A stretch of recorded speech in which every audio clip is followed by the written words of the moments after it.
Hi friends! Eto na naman tayo sa isang panibagong kwento mula sa Mini Park BGC sa tabi ng SM Aura. Tara, makikita natin ang Mini Park. Matatagpuan sa pagitan ng matataas na gusali ng BGC at gilid ng SM Aura. Hindi po ito travel vlog ha? Aerial view lang ito. Pero grabe, ang daming natuwa, nag-like at nag-comment sa lugar na to. Over 1.3 million views, 1,497 comments, at humigit sa 4,600 shares. Yang unang kwento ko sa mga butas at lagusan ng BGC at Makati. Makikita mo talaga ang contrast. Modernong BGC, ang puno ng kwentong mini park, at ang tahimik na American cemetery sa background.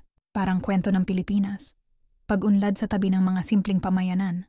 Dito sa mini park, makikita rin natin yung mga bahay na nagsiksikan. Reality check ito mga kaibigan.